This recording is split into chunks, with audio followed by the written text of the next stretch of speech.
Attention, cette vidéo explore une œuvre de fiction qui imagine un univers alternatif où l'idéologie nazie a triomphé. Le contenu présenté est une analyse de cette fiction et ne vise en aucun cas à glorifier, promouvoir ou cautionner l'idéologie nazie ou ses atrocités. Je condamne fermement toutes les formes de haine, de discrimination et de violence. Excepté une fois dans mon chalet où je me suis reposé après avoir snappé la moitié de l'humanité.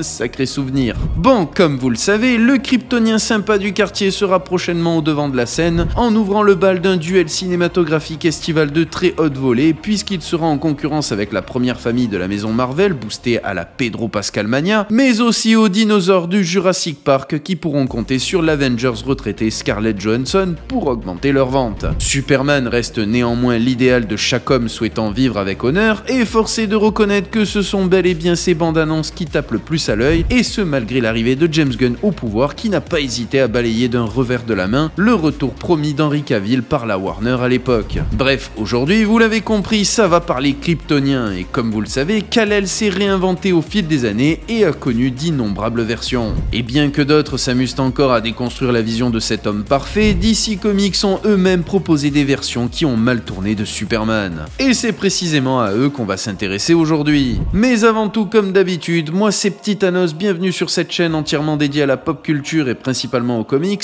Vous pouvez me soutenir en vous abonnant, en partageant et en likant la vidéo, ça aiderait grandement la chaîne à se développer et elle en a vraiment besoin. Et sur ces belles paroles, je vous souhaite une bonne écoute.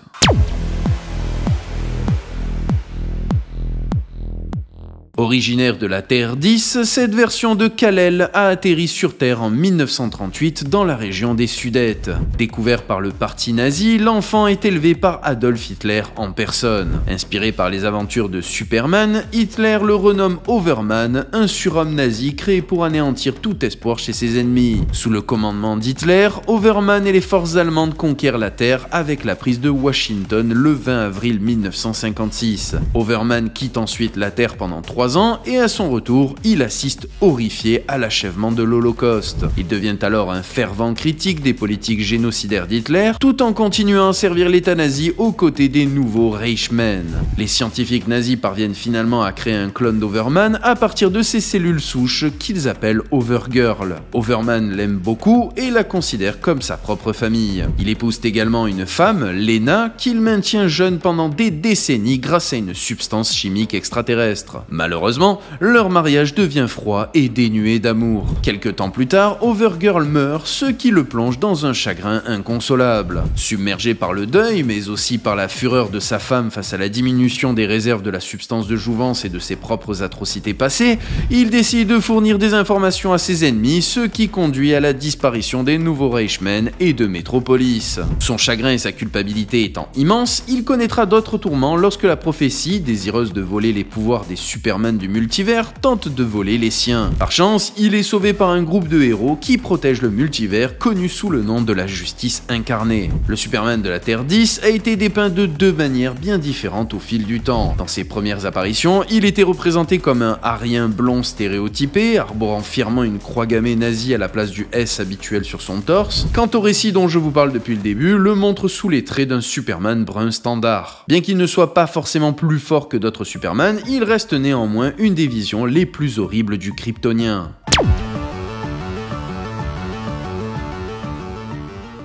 Survivant d'une chute vertigineuse depuis le haut d'un gratte-ciel, Harvey Dent pense dans un premier temps que cette expérience est la cause de sa transformation en super-héros. Mais ce n'est pas la chute elle-même qui a tout changé, mais plutôt ce qu'elle a révélé. Son esprit commence à évoluer à une vitesse sans précédent, lui conférant des pouvoirs de télékinésie et de télépathie. Il peut désormais faire tout ce qu'il imagine, il devient le super-héros que l'on nomme Superman. Et c'est peu de temps après le début de sa carrière qu'il découvre la vérité sur ses origines. Dans les années 70, Nightwing a tenté de créer des surhumains en administrant un accélérateur d'évolution expérimentale appelé la solution miracle à toute une ville de Caroline du Sud. Et Harvey fut le seul survivant de cette terrifiante expérience. Comme beaucoup de héros avant lui, il commence par s'attaquer aux petits criminels puis aux voyous avant de s'en prendre aux super vilains. Malgré des collaborations avec des héros comme Flash, Atom exprime publiquement ses doutes sur les intentions d'Harvey. Pour lui, Superman n'agit pas par altruisme mais pour résoudre des problèmes comme s'il était un simple simple expert. Et effectivement, dépourvu d'humanité, c'est suite à la crise de l'infini que ce Superman voit l'opportunité de transformer son monde en quelque chose qu'il estime plus juste. C'est ainsi qu'il supprime peu à peu des libertés, qu'il contrôle chaque fait et geste de la population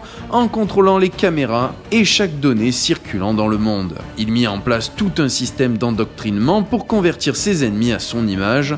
Bref, un véritable dictateur en herbe. Et en apprenant que les autres mondes ne tournaient pas comme le sien, il décide évidemment d'établir un nouvel ordre mondial. Par chance, il est arrêté par un autre Superman qui s'est associé à d'autres héros de sa planète. Avant d'être enfermé par le Green Lantern de son monde, Harvey stipulera qu'il voulait seulement aider.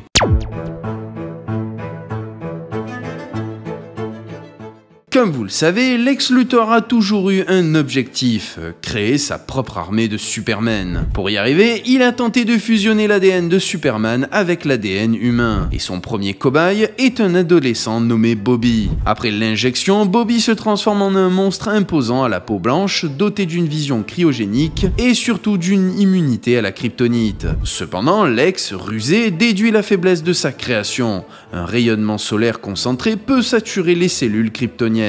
Il utilise cette faille pour tuer Bobby. Pas découragé par cet échec, il prélève des échantillons de la créature pour poursuivre ses expériences. Il décide alors de créer un corps entièrement kryptonien en laboratoire programmé pour lui obéir. Il baptise ce clone B0 et patiente 10 ans afin qu'il arrive à maturation. Malheureusement, 5 ans plus tard, le syndicat du crime provoque une panne de courant mondial afin de dominer la planète. La machine qui surveille le clone commence à faiblir et B0 se met à dépérir dans son tube. Face à cette situation critique, Lex Luthor doit faire un choix. Libérer son clone, même incomplet, ou le perdre à jamais. Et vous vous doutez bien qu'il décide de le libérer. Bien que son lavage de cerveau ne soit pas terminé, le sujet B0 montre une loyauté suffisante envers Luthor en tuant un agent de sécurité pour le protéger. Au cours de cette aventure, le clone développe même une conscience de soi et se donne un nom, une version déformée de celui de son créateur, Bizarro. Finalement, Luthor rassemble ses alliés pour affronter le syndicat du crime. Bizarro finit hélas par trouver la mort au cours de leur affrontement,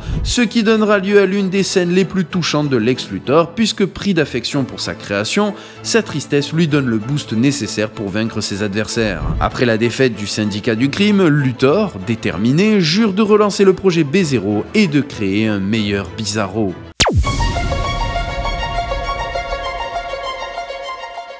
C'est en grande partie grâce à la mémorable série animée Justice League que les fans de comics ont pu découvrir une version plus sombre et menaçante de Superman. Dans cette réalité alternative, le destin du héros bascule lorsque le président Luthor tue Flash sous ses yeux, provoquant une réaction violente et immédiate de sa vision thermique qui désintègre le visage du président. Après cet événement choc, ce Lord Superman autoproclamé décide de prendre les choses en main pour imposer la paix et l'ordre sur Terre par des moyens radicaux. Il rebaptise la Ligue en Seigneur de la Justice et entreprend d'établir un état totalitaire. Contrairement au récit habituel où Superman bascule vers le mal, les autres membres de la Ligue de Justice désapprouvent souvent ses méthodes agressives, ce qui conduit inévitablement à une rupture. La guerre civile qui s'ensuit entre les super-héros ne fait que renforcer la détermination de Lord Superman, le transformant définitivement en cette version monstrueuse de Kal-El.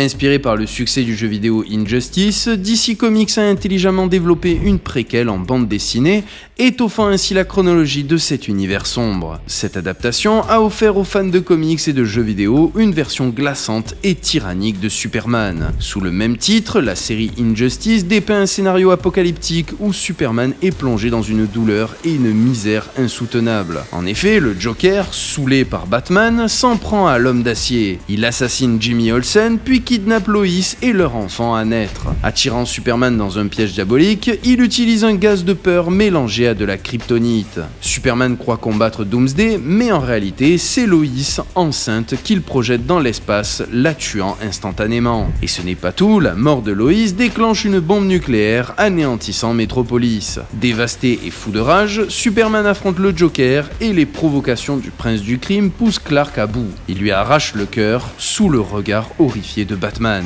Des années plus tard, Superman impose un régime totalitaire sur Terre, persuadé d'agir pour le bien, et Batman s'y oppose, formant une résistance. Le conflit prend de l'ampleur avec l'arrivée de la Justice League d'une autre réalité, mais la folie de Superman ne connaît plus de limites. Il tue Lex Luthor, puis Shazam, qui tentait de le raisonner. C'est alors que le Batman de l'univers principal a une idée folle, ramener leur propre Superman pour arrêter ce tyran. Les deux Supermen s'affrontent, défendant leur idéologie opposée. Le Superman principal triomphe et le Superman d'Injustice est emprisonné. Mais l'histoire continue dans Injustice 2 où le terrible Brainiac menace de détruire la Terre. Batman est contraint de libérer Superman pour affronter cette nouvelle menace, mais malgré une trêve, les tensions sont palpables. Superman, toujours plus sombre, justifie ses actions passées, affirmant que l'espoir ne suffit pas pour sauver le monde. Il se bat même contre Supergirl, dégoûté par ce qu'il est devenu. À la fin du jeu, vous pouvez choisir qui sera le grand vainqueur entre Batman et Superman.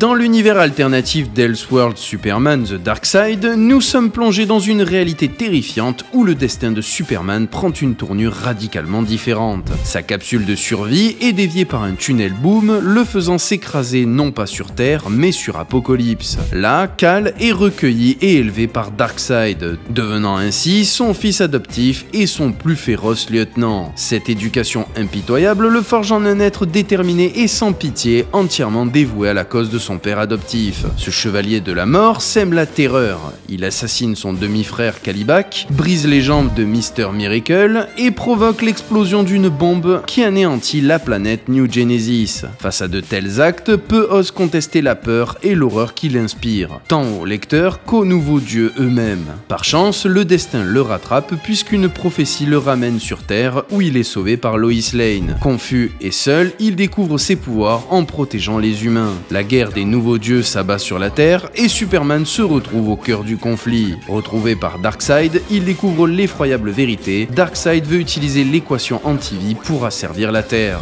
Grâce à l'aide de Barda et des nouveaux dieux restants, Superman affronte Darkseid dans une bataille désespérée. Après des combats acharnés et des sacrifices héroïques, Superman parvient enfin à vaincre le tyran d'Apokolips.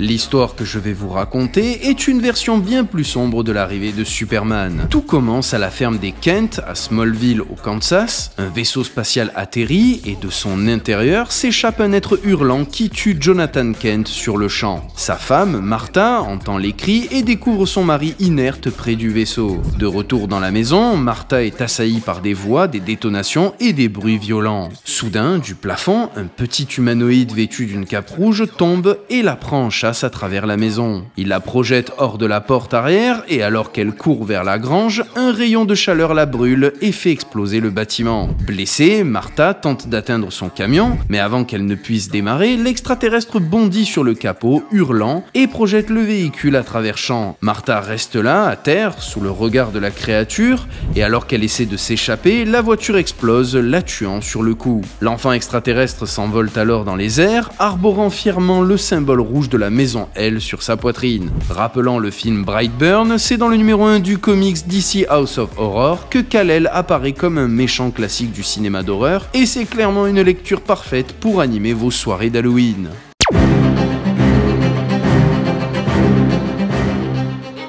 Cette version maléfique de Superman nous vient de la Terre 3 et prend une place centrale dans le scénario Forever Evil de Geoff Johns et David Finch. Il est le chef du syndicat du crime, un groupe de super-vilains qui sont les alter-ego maléfiques des membres de la célèbre Ligue des Justiciers. Ils possèdent des pouvoirs équivalents à ceux de Superman, mais là où ça devient intéressant, c'est que leurs histoires personnelles sont diamétralement opposées. En tant que kryptonien, Ultraman devient plus fort au contact de la kryptonite. Et après de multiples méfaits, il est finalement rayé de la carte par l'Anti-Monitor qui le raye lui et sa terre du multivers lors de la crise de l'infini. Alors il faut savoir qu'il existe une autre version de ce Superman qui vit dans l'univers antimatière. Dans cet univers, c'est un astronaute accompli, le chouchou du programme spatial américain. Il est même suivi de près par la célèbre journaliste Lois Lane qui deviendra plus tard son épouse et se révélera être l'Amazone surpuissante Superwoman. À la fin de son histoire, Ultraman étant très puissant et souhaitant régner en maître aux côtés d'Omega Man,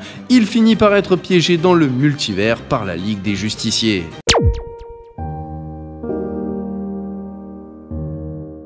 Imaginez un monde où Superman, le grand héros de la Terre et membre de la Ligue des Justiciers, devient un terrifiant tueur en série, semant la mort partout dans le monde. Les raisons de ce basculement restent inconnues. Est-ce une tempête solaire qui a altéré son esprit, l'influence de Darkseid ou de Mr. Mind, une nouvelle forme de kryptonite développée par Lex Luthor, ou était-il simplement maléfique depuis le début? Quoi qu'il en soit, il se lance dans une série de meurtres effroyables. Ses amis, désemparés, tentent de comprendre ce qui ne va pas et de l'arrêter. Il tue de nombreuses personnes, aussi bien des héros que des vilains comme le Joker, mais le point de non-retour est atteint lorsqu'il assassine sa propre femme, Lois Lane. C'est à ce moment-là que Batman décide d'agir. Il utilise une lance de kryptonite combinée au virus Doomsday pour tenter de le vaincre. Malgré sa vision thermique qui lui permet de sectionner le bras de Batman, Superman ne peut échapper à son destin. Il est finalement tué par son propre souffle de kryptonite induit par le virus et les pics qui l'empalent mortellement. Et voilà, nous avons exploré ensemble les versions les plus sombres et les plus terrifiantes de Superman. De l'Overman nazi à l'Ultraman tyrannique en passant par ce Clark Kent tueur, ces histoires nous rappellent une chose essentielle. Même les symboles les plus puissants peuvent basculer dans les ténèbres. Et si vous vous demandez pourquoi je n'ai pas parlé du Superman soviétique, aka Red Son, c'est simplement parce que j'y ai déjà consacré une autre vidéo sur la chaîne.